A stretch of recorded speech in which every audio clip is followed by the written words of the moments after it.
Trump administration escalates battle with Harvard, freezes $203 billion in federal funding. In a significant development within the United States, President Donald Trump is intensifying his confrontation with progressive ideologies in the education sector, with a particular focus on a high-stakes clash with Harvard University. This conflict underscores a central objective of the Trump administration: to eradicate left-leaning ideologies from educational institutions and restore what it views as traditional educational standards. On April 11th, the Trump administration sent a letter to Harvard University, demanding that the institution address allegations of anti-Semitism on its campus and overhaul its governance structure. Specifically, the administration called for a shift from Harvard's diversity, equity, and inclusion (DEI) policies to a merit-based framework.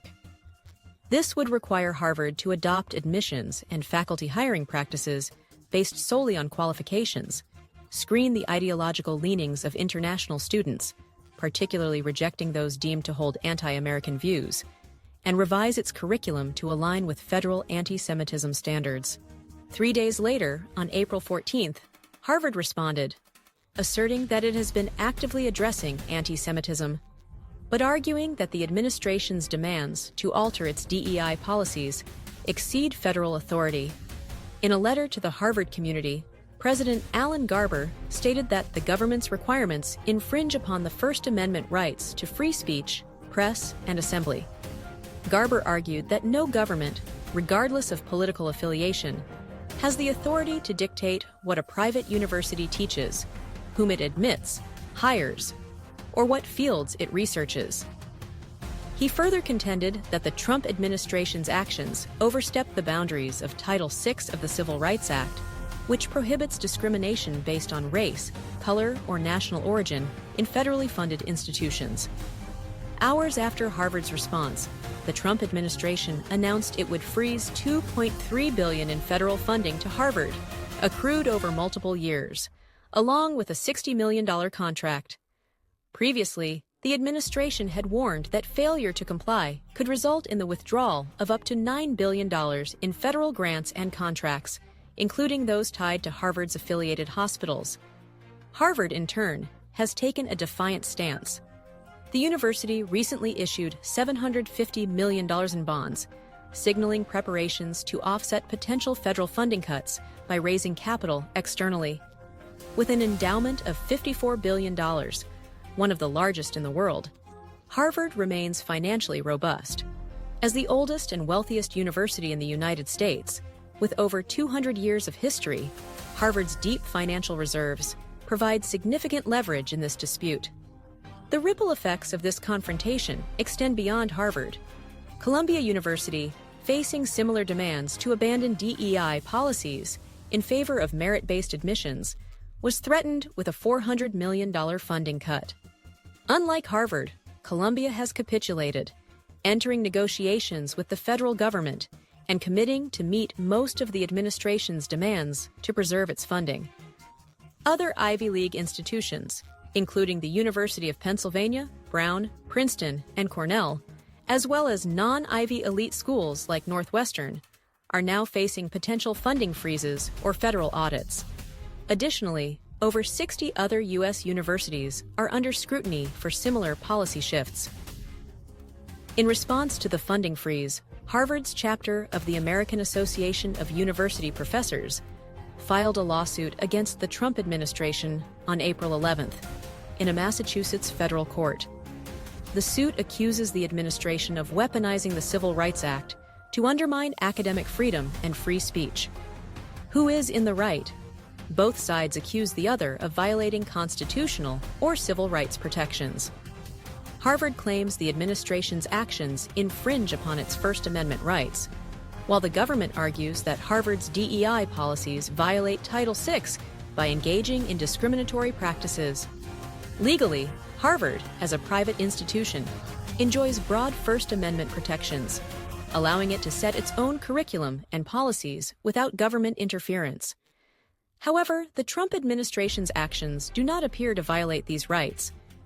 Rather than using coercive measures like arrests or lawsuits, the administration is leveraging its discretionary authority to withhold federal funding, a prerogative that does not constitute a direct violation of constitutional protections.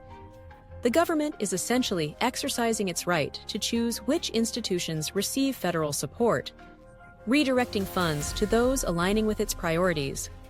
On the Title VI dispute, the administration argues that Harvard's DEI policies, which prioritize certain racial or ethnic groups, discriminate against others, particularly white and Asian applicants, a practice it labels as reverse discrimination.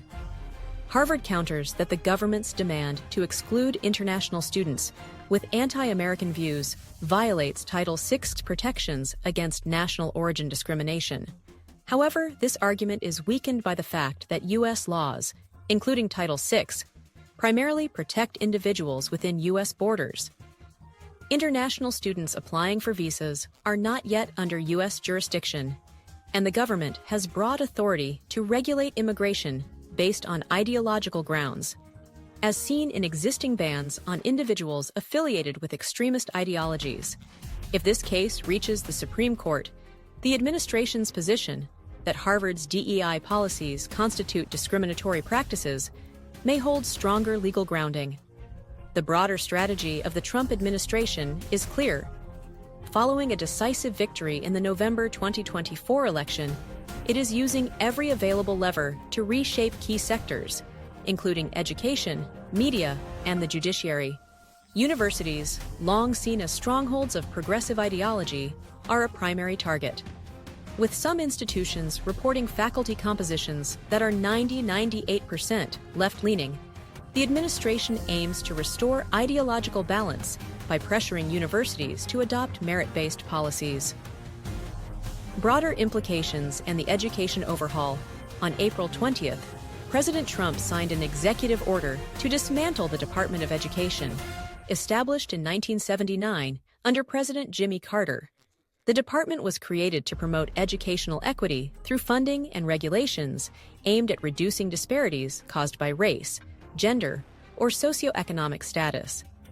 However, critics argue that its policies, including standardized testing and student loan programs, have lowered educational quality, contributed to a $1.7 trillion student debt crisis, and prioritized ideological agendas over merit. Since its inception, U.S. global education rankings have plummeted from first to approximately 40th, particularly in STEM fields. The dissolution of the Department of Education is intended to decentralize control, empowering parents and local school districts. This move aligns with Trump's broader agenda to eliminate DEI frameworks across federal agencies. An executive order issued early in his term mandated the closure of all DEI offices within the federal government, with affected employees placed on paid leave to prevent further implementation of policies the administration views as detrimental. Public support for these measures is notable. A recent Fox News poll indicates that nearly one-third of voters support the administration's focus on dismantling DEI and related initiatives. The administration's strategy avoids direct legal confrontations, instead using financial leverage, such as funding allocations, tax exemptions, and contract awards, to incentivize compliance. A case study in influence, the Gates Foundation. A parallel example illustrates the administration's approach.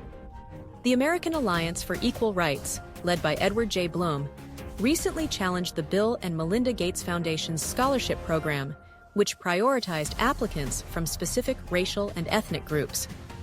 The alliance argued that, as a tax-exempt nonprofit, the foundation's race-based criteria violated federal non-discrimination laws.